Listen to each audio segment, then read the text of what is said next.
Hello friends, నా పేరు అంశు. లర్న్మెంట్కి స్వాగతం.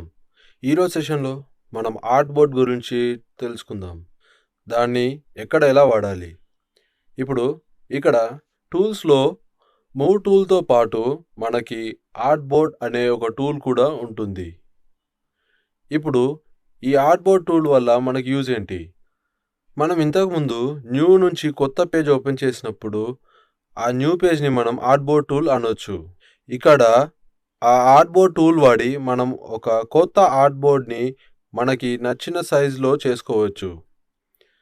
దాంట్లో మనం కొత్త ఆర్ట్ బోర్డ్స్ కూడా యాడ్ చేసుకోవచ్చు కూడా. నేను చూపిస్తాను.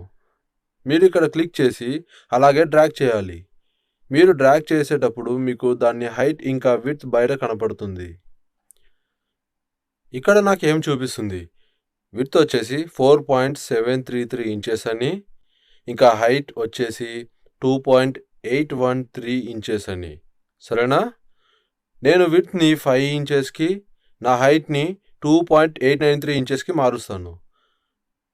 నేను క్లిక్ చేయడం ఆపగానే ఈ ఏరియా మొత్తం క్రాప్ అయిపోతుంది. అంటే ఇది నా ఆర్ట్ బోర్డ్, అంటే ఇది నా న్యూ పేజ్.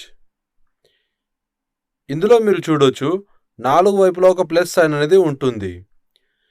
మీరు ఏ సైన్ మీద క్లిక్ చేసినా సరే ఒక కొత్త ఆర్ట్ బోర్డ్ అనేది యాడ్ అవుతుంది. అంటే ఇప్పుడు నేను ఇక్కడ కింద ప్లస్ సైన్ క్లిక్ చేస్తే, నేను ఈ ప్లస్ సైన్ మీద క్లిక్ చేయగానే చూడండి ఒక కొత్త ఆర్ట్ బోర్డ్ అనేది సేమ్ సైజులో వచ్చింది. అంటే ఇక్కడ నా కొత్త పేజ్ అనేది క్రియేట్ అయ్యింది. సైడ్లో క్లిక్ చేస్తే ఇంకో కొత్త పేజ్ రెడీ అయ్యింది.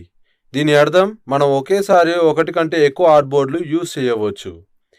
మీరు ఆర్ట్ బోర్డ్ 3 చూస్తే 4 వైపులా పాయింట్స్ ఇచ్చారు. ఈ పాయింట్స్ వాడి మీరు దాని సైజ్ని ఇంక్రీజ్ లేదా డిక్రీజ్ చేయవచ్చు. ఎగ్జాంపుల్కి నేను దీని మీద క్లిక్ చేసి దాని సైజ్ తగ్గిస్తున్నాను, కాబట్టి దాని విడ్త్ కూడా తగ్గిపోతుంది. ఇక వదిలేస్తున్నాను. సో ఈ పేజ్ సైజ్ వచ్చేసి మిగతా ఆర్ట్ బోర్డ్స్ కంటే చిన్నగా ఉంది. ఇక్కడ చూస్తే ఆర్ట్ బోర్డ్ 2 వచ్చేసి ఆర్ట్ బోర్డ్ 3 కంటే పెద్దగా ఉంది.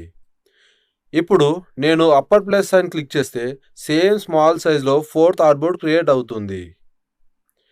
సో ఇలా మీరు ఒకటి కంటే ఎక్కువ ఆర్ట్ బోర్డ్స్ తయారు చేసుకోవచ్చు.